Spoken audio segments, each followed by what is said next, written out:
our first subject of today will definitely be that Kanye West is talking about AI or whatever.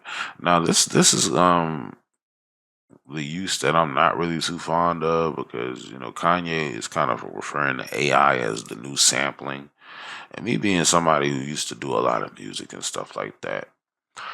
Um, AI sampling is definitely one of those things that I mean, calling AI sampling is kind of like an overreach. It's a little more than that. But yeah, so this is basically what Kanye is talking about using with his the sampling thing or whatever. So we're gonna go and pull that clip out. Some craziness, I'll tell you that much. Definitely some crazy.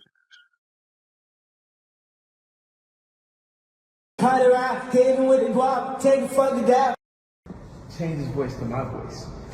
If you ain't suck a dick, movies you can get the fuck up on my shit. If you ain't suck a dick, movies you can get the fuck up on my shit. Hunt around, hit him with the guap, take the fucking down. Hunt around, this way that kid, we gon' take it out.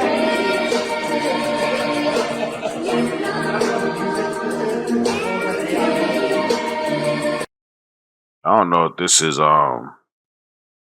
like copyrighted, so we're gonna stop it right here. But yeah, that's pretty crazy right there. Like I mean, somebody could basically rap some lyrics and then you could just change it to your voice. Now, I don't really agree with that usage of AI. Like, maybe during the musical process, but not so much with just kind of like copying and pasting your voice over somebody else's work. That's a little cheap, So at least ghostwriters used to make you write your shit. I mean, used to make you rap your shit. Now it's like, you gotta sit there with it and all the extra shit. So nah. But yeah, that's pretty much the move there with Kanye and that sampling stuff, the AI. Let's see what else we got here.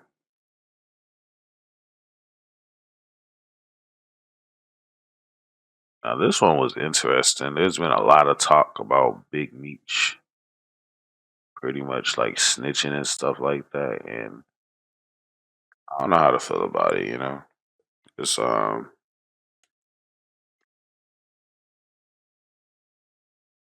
definitely don't agree with snitching and in any form really. Like it's just definitely not cool. If you're out there doing the crime, you should be able to do the time. But yeah. So basically, Big Meech took a picture with Rick Ross, and 50 Cent seen that and got pretty upset about it. And now they have all this beef going on. 50's kind of out to like possibly expose Big Meech. Um, saying basically he's made his money off the BMF show. Now he can handle business. He said. So I don't know. It's a crazy situation here.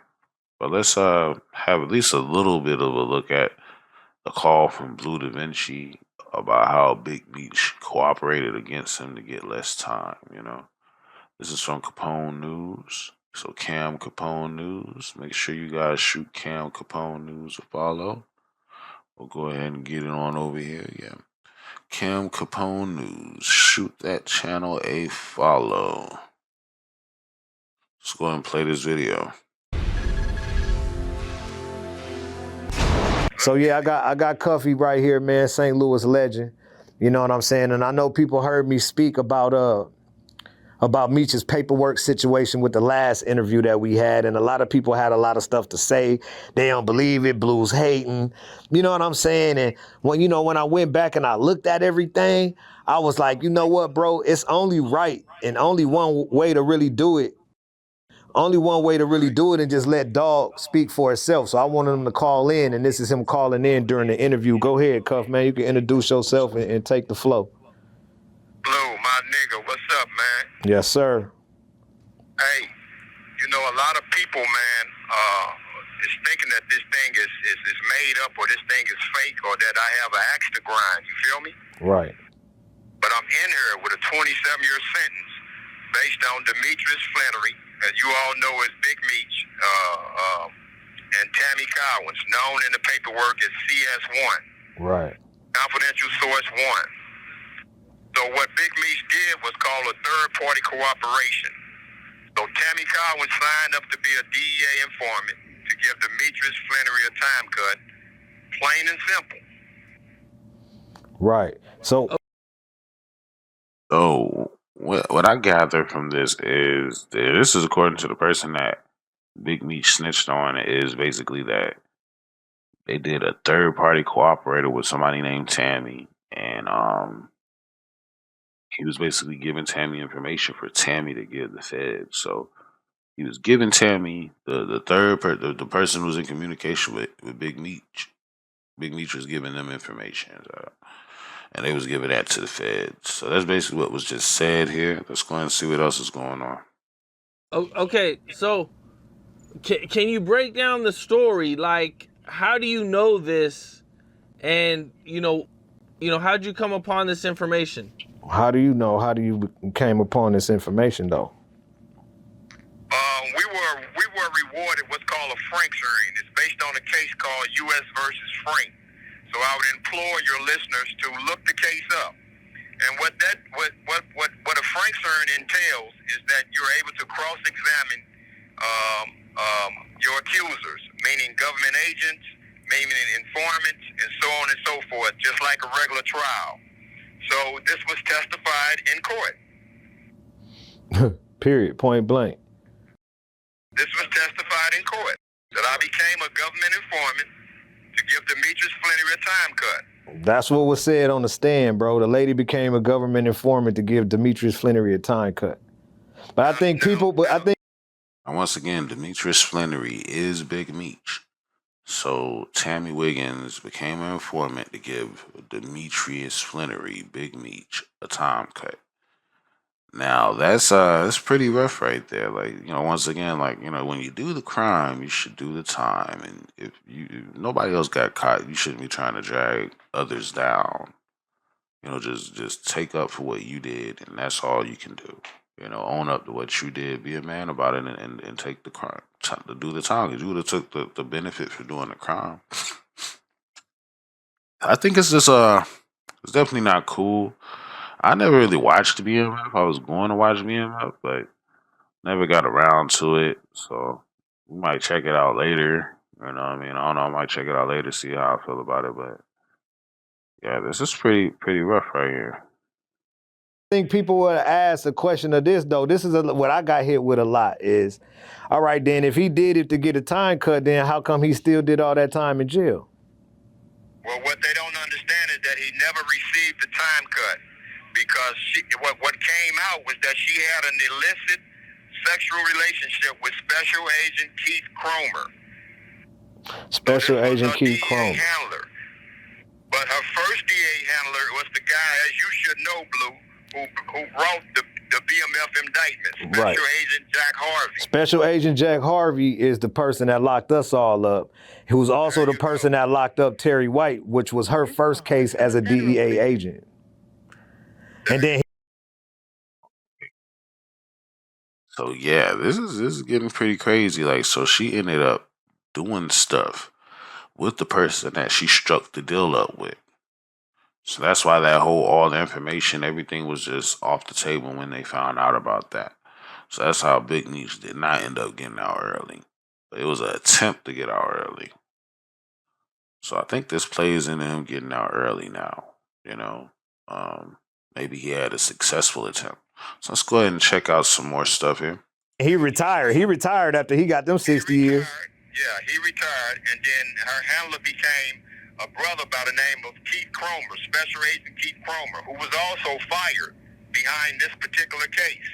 So Meech never received the time cut because, unbeknownst to a lot of people, it's against the law to have a sexual relationship or any personal relationship with a government informant. Somehow, some way, because I don't know how, she met Special Agent Jack Harvey. You could leave that up to question. How did Big Meech's personal assistant / the person that handles all this business / the person that owns BMF Entertainment to this day since 2008? Special Agent Jack Harvey. She put up with Harvey. So now she meets Special Agent Jack Harvey, and then she starts working for Special Agent Jack Harvey, but not for the Meech case. It was for a whole nother case first. It was for Terry White. But once that case went well, okay, and once that went past and Terry White got his 30 years, Special Agent Jack Harvey retired. But now she was ready to go do the case for Meech and help get Meech his time cut. So now when Meech came up, it was a new person that came on, and his name was what's his name again, big homie? Special Agent Keith Cromer. Special Agent Keith Cromer is the new special agent after Jack Harvey retired. Now he's her handler, and they engulfed in a personal relationship, sexual, however they called it in the court. And through that relationship, it tainted the case, and it was dishonorable at that point. They had to throw that out. That's why Meech didn't get out. So now you pose the question of why is my big homie Cuff still in jail? And go ahead, Cuff, you can let them know why, how that happened. From that conspiracy, they indicted me on 2 murder charges. Subsequently, I pled guilty to 2 gun charges in exchange for them dropping the murder charges. Now, how did they? Oh, he pled guilty to two of his own gun charges. So, and I think that kind of stuff is okay. You know, when you're, like I said, like when it's stuff that you did, you know, feel free to like barter and trade with your stuff that you did. You know what I mean? If that could get you less time, stuff that you did, telling on you, then do that. You know what I mean? Like, don't throw none of the homies under the bus like that. You know what I mean? Like if they was your homies on the outside, you know, you should be wishing them luck from the inside if you in there. You know what I mean? And they'll hold you, they'll hold you, or maybe they won't hold you down. But either way it go, you stood solid. You know what I mean? At the end of the day, you ain't no wussy or not a real man. You know what I'm saying? So yeah.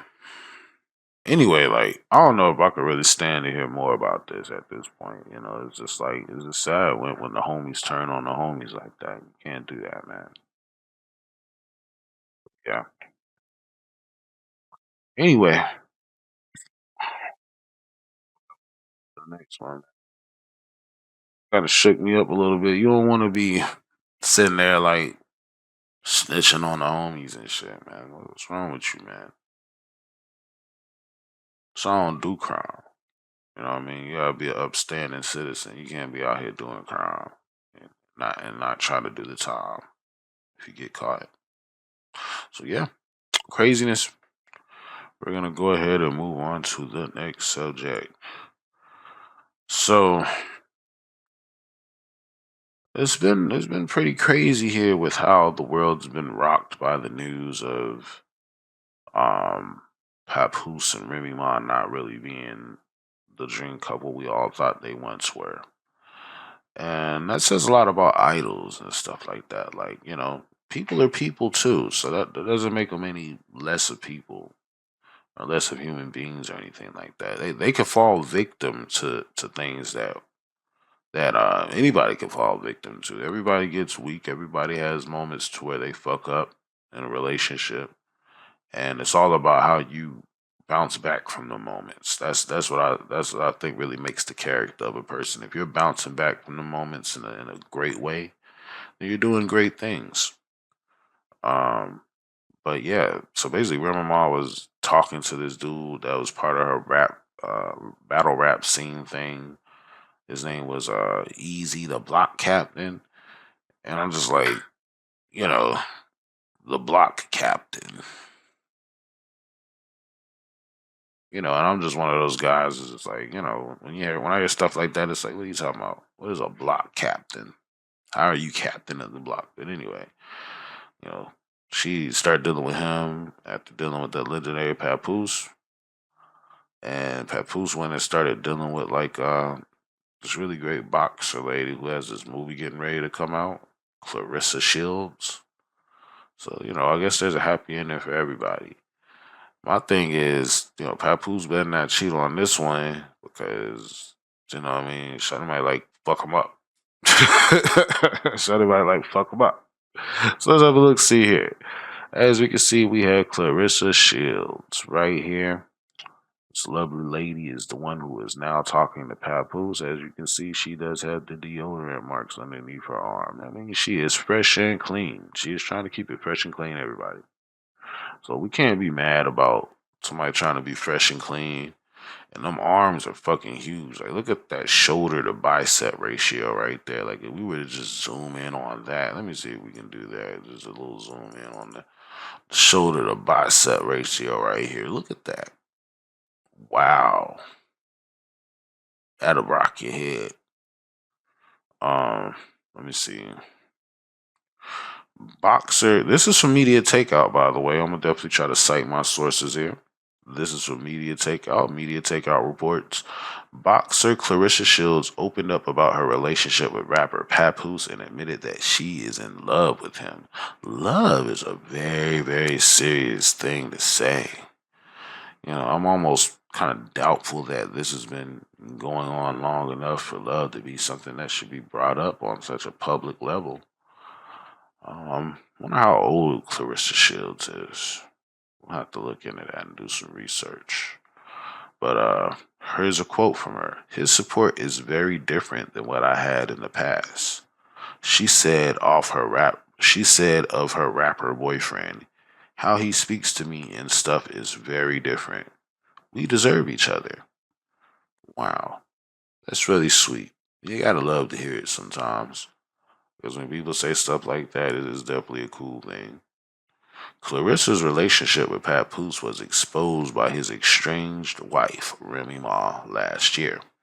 Remy claimed Pap had fallen asleep on the phone while talking to Clarissa and accused the boxer of begging Papoose to lavish her with gifts, but he was seemingly unwilling.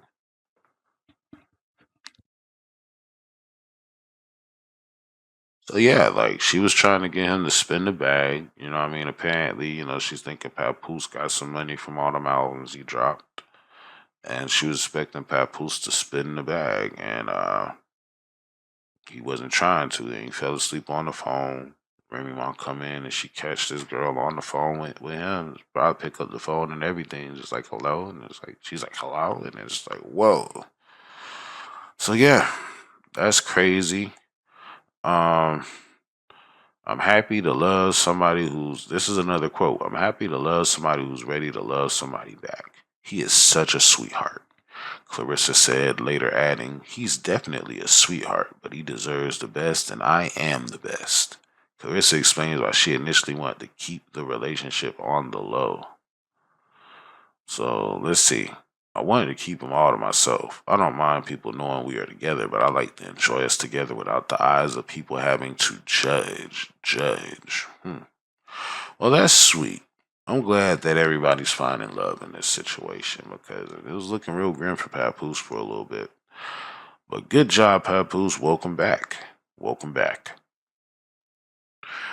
Just to see exactly what she would do if she was ever in a one-on-one with Remy, let's just have a look at what she did in one of her more recent boxing matches. Oh, and she's out. She's up. Now you can't act like ain't nothing happened when you get knocked and you do the A Macarena. She got a little swag leaning. Ooh, that was ugly as shit.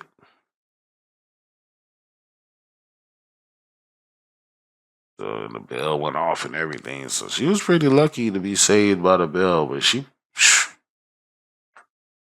maybe better watch out. Don't be trying to talk mess because you might have to deal with something like that hitting you upside your head and shit. It's wild. Well, anyway,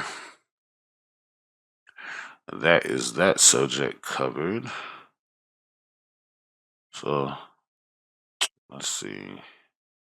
I'll pause that. Oh man, yeah. This is definitely some sad news right here. You can't this really hits my generation pretty hard, and I really do feel sorry for the family. Irv Gotti has died at the very young age of 54. I say young because we seem to be living longer and longer each year. So, telling how long he could have went on, like 70, I think Denzel is still doing Equalizers. We got two more to go, so Irv could have really been up in here rocking out for a little bit longer. And it's unfortunate when you see people die young like this. Really makes you think about life. Um, Let's read a little bit of this. Irv Gotti, the famed hip hop music. This is being recorded by Media Takeout, by the way, in CBS News. Irv Gotti, the famed hip hop music executive from New York City, has died at the age of 54. His three children shared a message on their social media, writing, "It is with heavy hearts that we announce the passing of our beloved father, Irv Gotti Lorenzo, on February 5th, 2025. That's quite the craziness there. That was just the other day before my birthday. Wild. Our dad was an incredible man, a true visionary who transformed the hip hop industry and changed the game for artists and fans alike.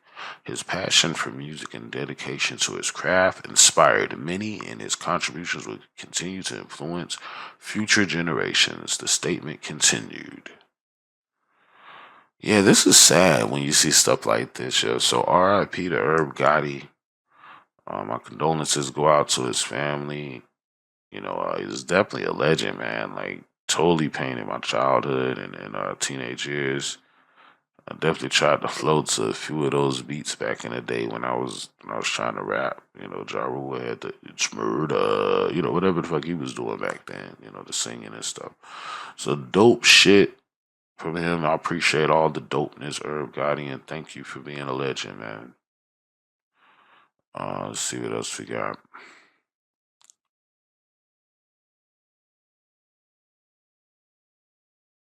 Now, when it comes to entertainment, there's all types of stuff you can watch. A lot of people are digging the Marvel movies. I'm kind of like one of those people as I sit here with this DC related shirt on. But still, I'm definitely like a Marvel fan and I watch a lot of Marvel shit. So that whole Jonathan Mayer situation was definitely a painful situation, I think, to really witness and have hit your eyes. It was definitely uncomfortable for my eyes, as quoting Chopper City. But yeah, craziness, man. He was out there doing something, and he had a girlfriend, and they got into a little altercation, and it was recorded, and it got out, and Disney let go of him, and they shifted their whole route to something else, and anyway, it was a big deal. Everybody's talking about it. Now it sounded like there was mumblings of Disney getting ready to like possibly take him back. And now we're getting confirmation that Disney has not made such offers. So let's go ahead and have a look see at this. I'm going to pull that up on the screen for you guys. And I wonder if we're still zoomed in. We'll zoom back out. Yeah, we're still zoomed in. Leave it a little zoomed in. How about that? So, Jonathan Mayers not, in all caps, returning to Marvel despite rumors. Rumors have been swirling online this month. This is being reported by Media Takeout, by the way. Rumors have been swirling online this month that Marvel is considering bringing Jonathan Majors back to the MCU to reprise his role as Kang the Conqueror. Marvel has quickly shut those rumors down, telling TMZ that Majors is not engaged in any talks to return to the MCU. Majors appeared as Kang the Conqueror in the season finale of Loki season 1 on Disney Plus and Ant-Man and the Wasp: Quantumania. He is expected to be a major part of the MCU's multiverse saga. Kang was set to appear in both Loki season 2 and Avengers: The Kang Dynasty. So that's actually pretty wild there. Look at that. That's Megan Good, his girlfriend now, and he decided to come back to our side of the fence. He's still dressing pretty weird there.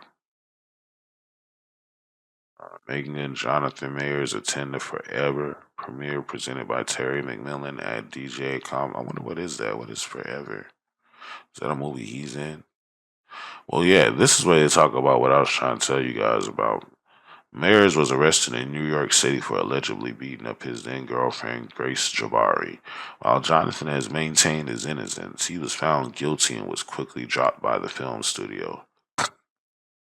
Jabari celebrated the legal win. Her unwavering resolve to see this case through to the end is born out of a desire to show other survivors and victims of wow.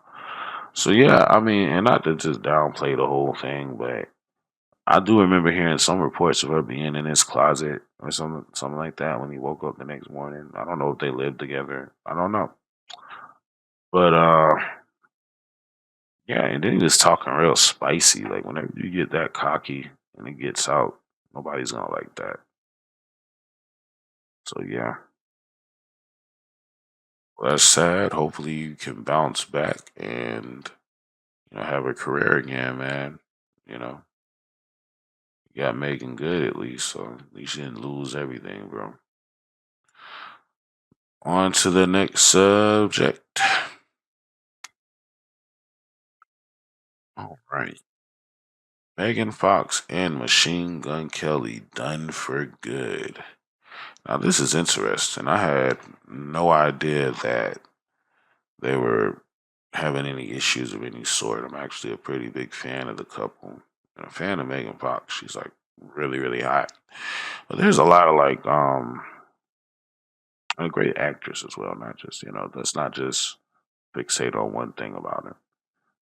But yeah, you know, let's look at this. Let's see what's being said. Machine Gun Kelly has zero chance of winning Megan Fox back, despite the fact they are expecting a child together. Wow, he got her pregnant. The couple split over the Thanksgiving holiday, and according to the sources, Megan has no plans to take him back. They don't talk at great lengths, but have exchanged a few texts. A source told U.S. Weekly.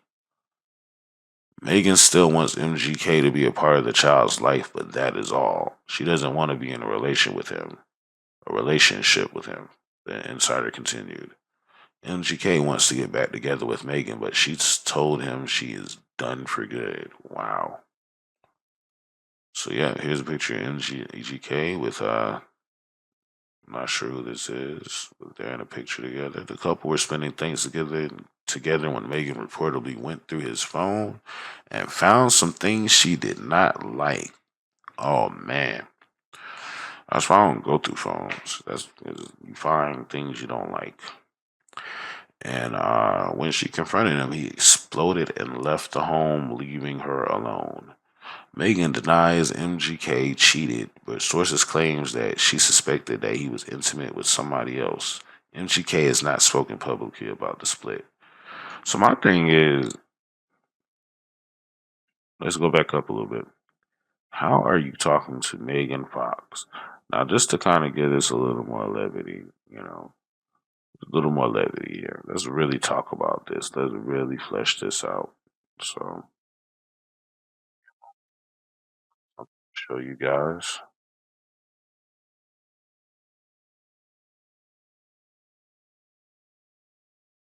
And I mean, like, I know I said all that shit about not going off of looks and all this other extraness and stuff like that, but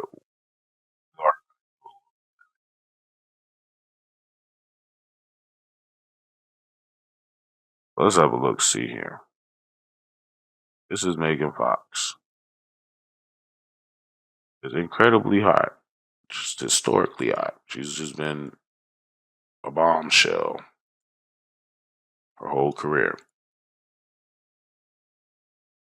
Who, who would you possibly cheat on her with?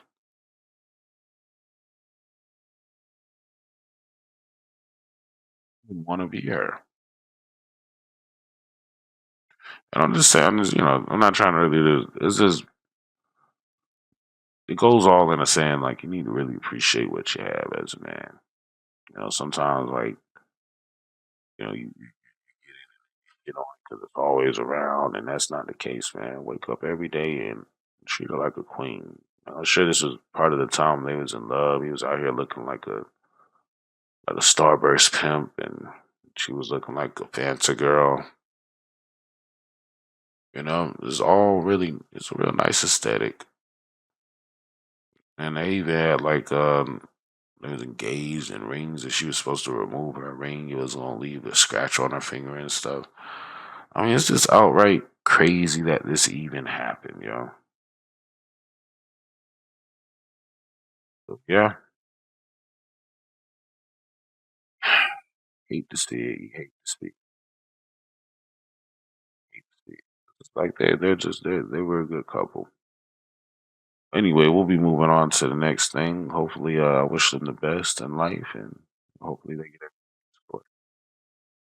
Next thing is about to be about Chopper City. He's been doing a lot of interviews with the Art of Dialogue, and yeah, he's been talking pretty crazy about Diddy. And it seems like people are responding to him real well. I'm going to show you some of my favorite parts of it.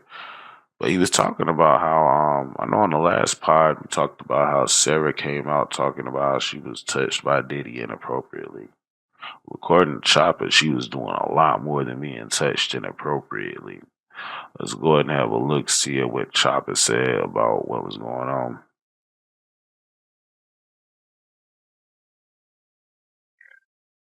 Chopper recalls being shocked after walking in on Freddie P. Freddie P is a member from the band, by the way, and Sarah.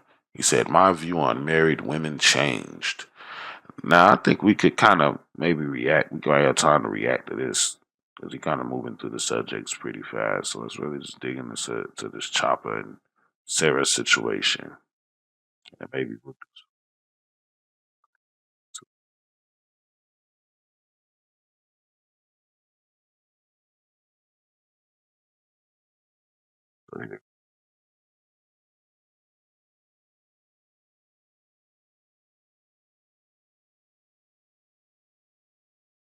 And that was a wild.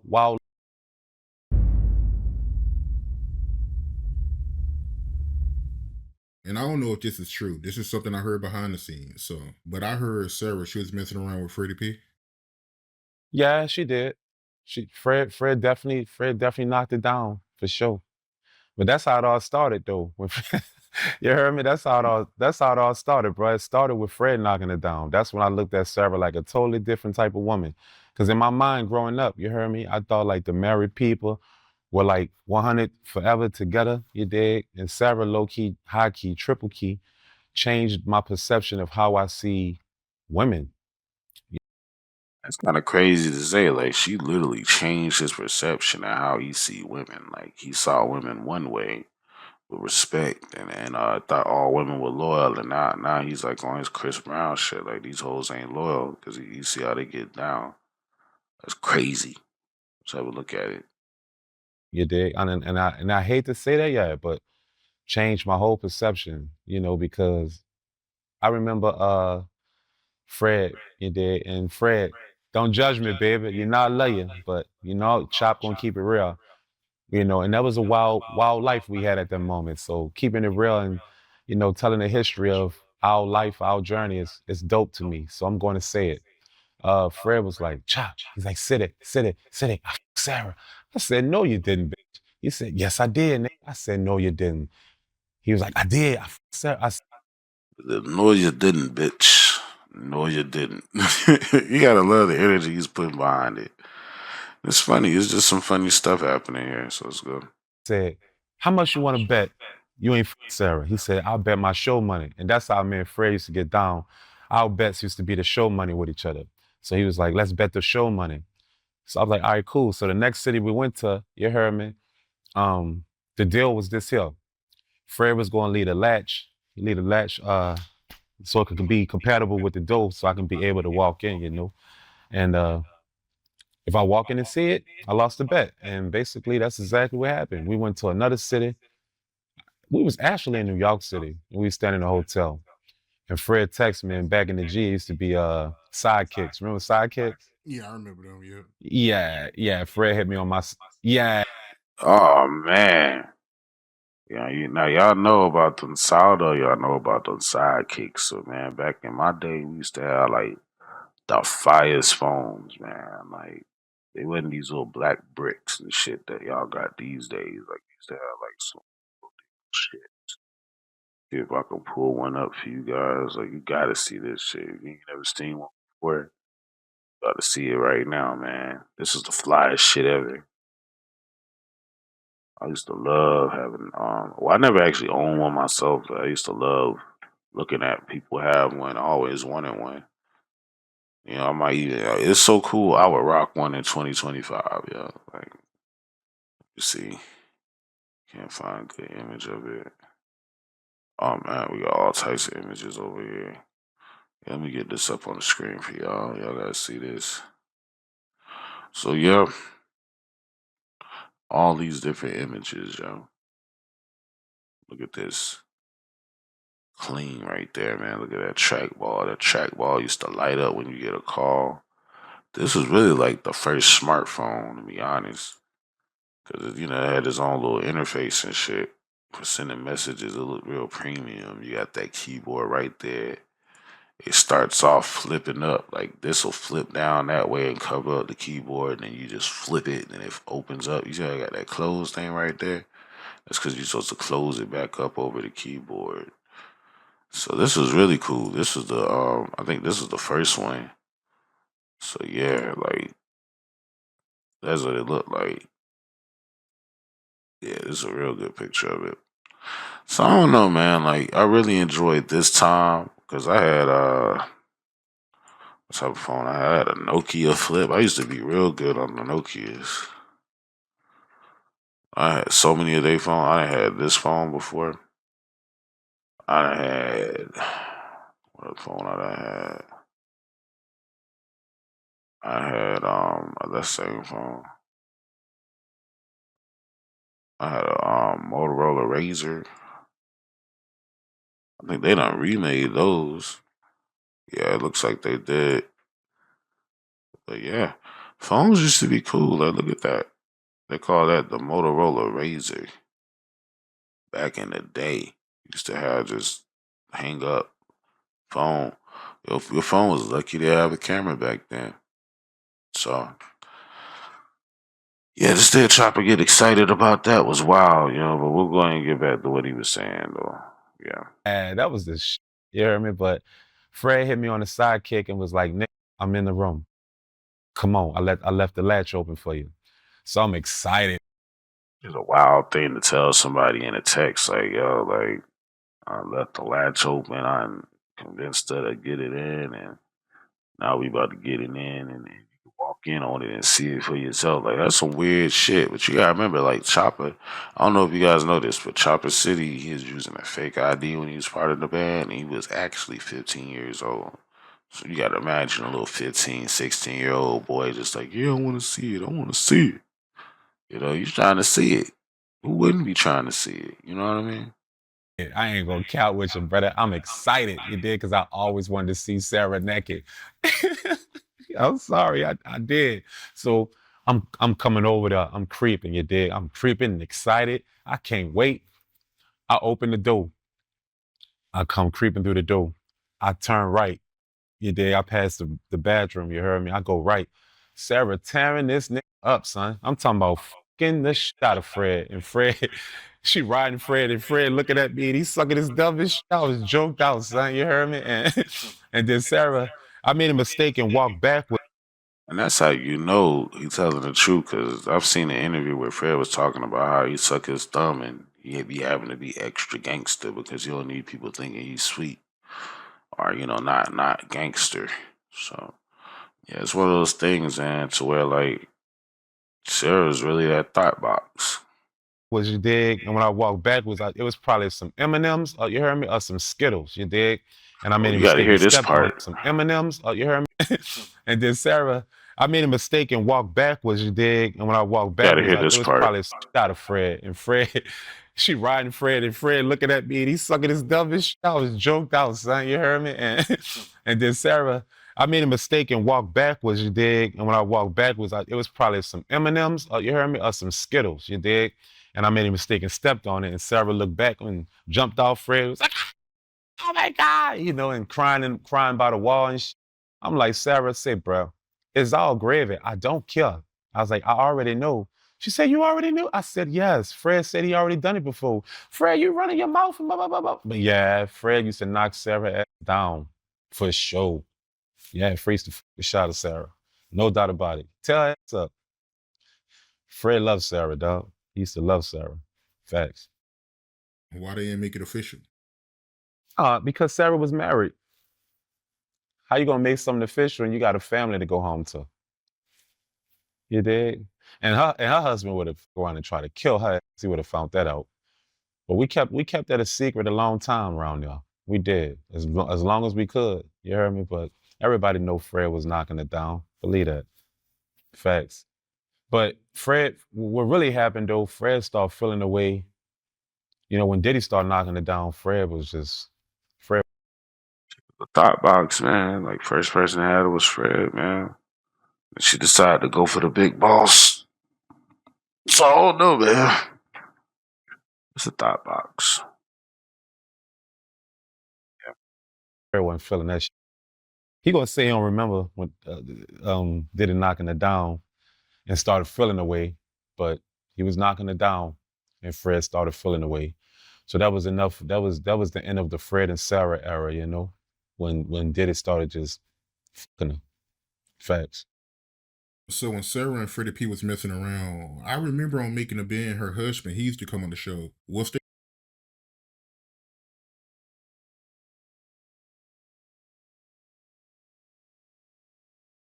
No. P was messing around? I remember on Making a Band, her husband, he used to come on the show. Was they messing around at that time too? No, absolutely not.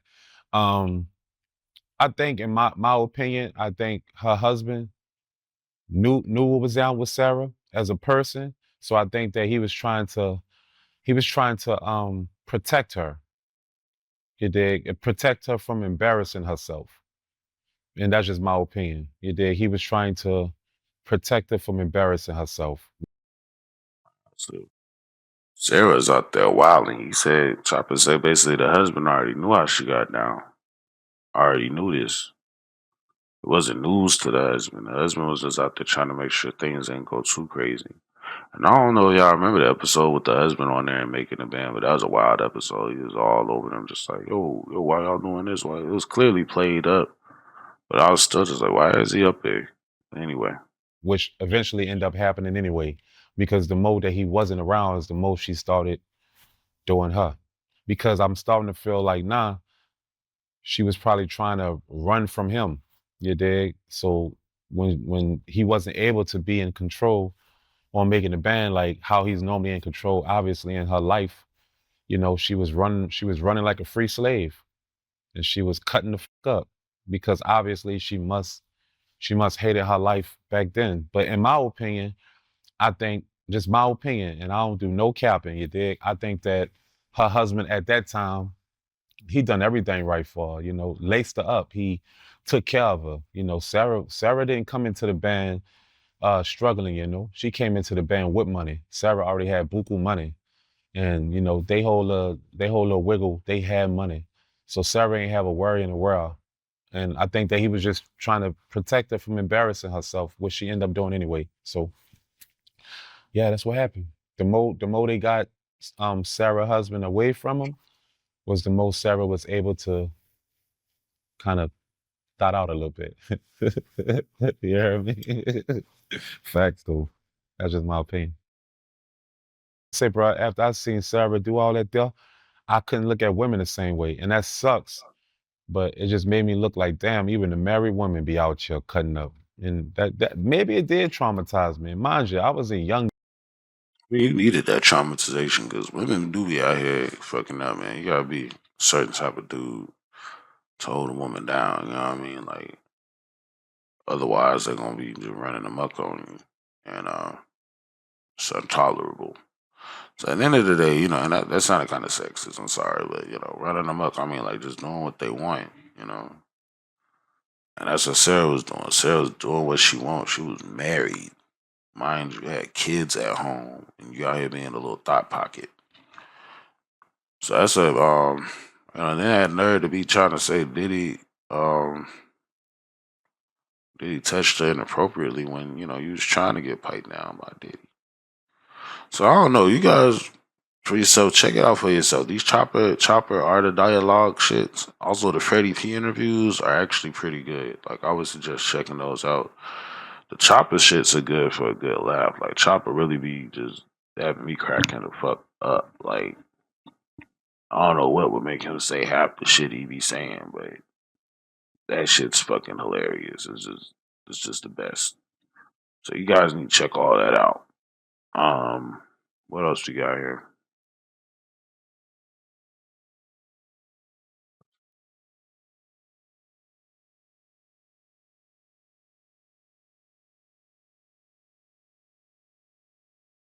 A little bit of a slow news week. You know, nothing too crazy happened this week I can think of. Um, Still got some of my condolences out to California, man. Like, this whole, I really hope that it returns back to prosperity very soon. It's unfortunate that all that stuff happened. So I wanted to definitely say that for sure. Shout out to my 9 to 5ers, my weekend warriors. Recording this on a Friday afternoon. You'll probably see this on Saturday, more than likely, maybe mid afternoon Saturday on YouTube. This was live on Twitch. You know, had one guy rocking with me this whole time. Appreciate you. And yeah, I really do appreciate everybody for tuning into this shit. Tuning in, checking it out. I'll try to keep this going week after week. You know, I did promise you guys more content. As you can see, we got new camera improvements. You know, higher quality camera happening right now. On the microphones, working on the set. As you can see, it's pretty much bare behind me. This is the new spot or whatever. So yeah, this is the TBA podcast. Look out for the Let's Get Paid podcast coming back later on this year for sure. We will definitely be returning. Me and Cooley Swear, so look out for that. Gonna be bigger and better than ever.